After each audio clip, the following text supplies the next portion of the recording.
تا به حال به این فکر کردید که نشانه های کمبود محبت خانم ها چیست؟ کمبود محبت چه نشانه هایی دارد؟ با ما همراه باشید. یه خانوم اگر خونه نشین شده باشه، گوشه گیر شده باشه و زیاد دوست نداره صحبت کنه، وارد جمع بشه و از همه مهمونی ها و جمع ها و گروه ها پرهیز میکنه، مطمئن باشید که کمبود محبت داره. یه خانوم که تحریک پذیر میشه از 0 تا 10، 6، 7، 8، 9، 10 داره همینطور بالا و بالا میره، یه آدم شدیداً پرخاشگر میشه، دائم غر میزنه، ریاکشن نشون میده، تند مزاج شده، هی داد و بیداد میکنه، کمبود محبت داره. چرا بهونه میاری؟ چرا غر میزنی؟ چرا سر و صدا میکنی؟ اگه دیدی یک زن سرد مزاج شده و همش به این در و اون در میزنه و جوابی نمیگیره، کمبود محبت داره. دنبال درمان جسمی اون زن نباش. روحش رو، روانش رو صدمه زدی، براش کم گذاشتی، محبت نکردی، بهش نگاه ابزاری داشتی، اشکش رو در آوردی. این زن ضعیف شده و اینها نشانه هایی از کمبود محبته. این زن حرف هایی واسه گفتن داره، گوشی رو برای شنیدن میخواد.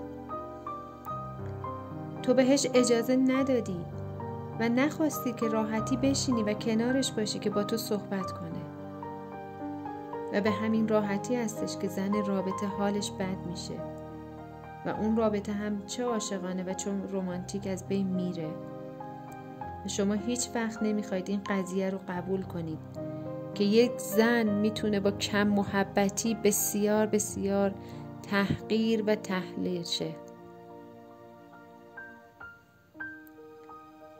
میدونی چند تا راه هست که برای اینکه یک زن رو تخریبش کنی، تحقیرش کنی، با خاک یکسانش کنی؟ اینکه همیشه بهش بگی حوصله ندارم، الان موقع حرف زدن نیست، اما همون لحظه اگر یکی باهات تماس تلفنی بگیره باهاش قهقه میزنی، بلند بلند صحبت میکنی و تایم های طولانی رو باهاش صحبت میکنی.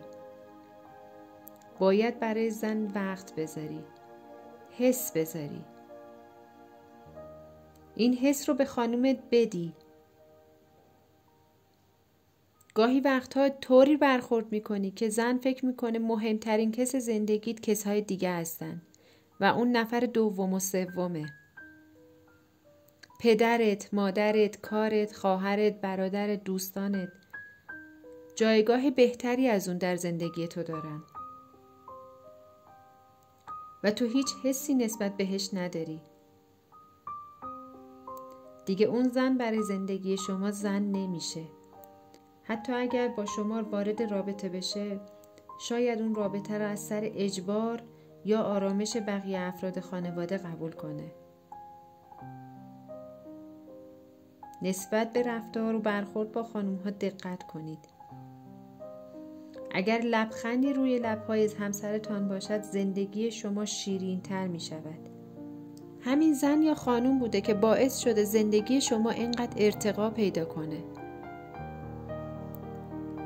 باعث تولید نسل شما شده. بهش احترام بذارید، براش وقت بذارید، حوصله داشته باشید، با هم بیرون برید، یه وقتایی رو 2 نفره فقط با هم کنار هم باشید.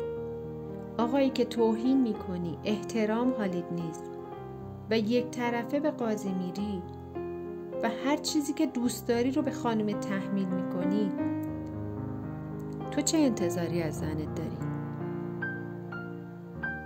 یک مقدار رمانتیک باشید.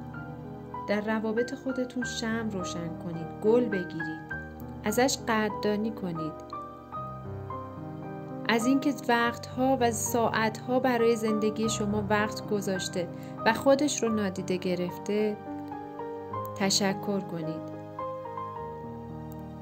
زن مانند یک برگ گله، پایین میریزه، احساساتش بسیار بسیار لطیفه. نذارید این احساسات کم و کم رنگ تر بشه تو زندگیتون. چرا باید هر اتفاقی که در زندگی شما میفته رو به دیگران خبر بدین؟ وقتی که شما بزرگ میشین و وارد یک ارتباط جدید میشین، ارتباط جدید شما به کس دیگه ای ربط نداره. زندگی شما خصوصیه و فقط برای خودتون 2 نفره. لزومی نداره هر اتفاقی میفته رو به دیگران اطلاع بدین. احساسات زنانه رو هیچ وقت تحریک نکنید. با آرامش و با لطافت با همسران خودتون برخورد کنید. بگذارین این آرامش و لطافت از طریق همسرتان به تمام اعضای خانواده تان ساطع شود. به زنت احساس امنیت بده.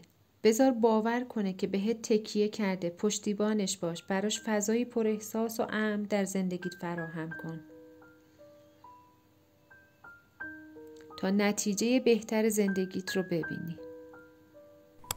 لایک و سابسکرایب فراموشت نشه. تا ویدیوی جذاب دیگه، سپاس.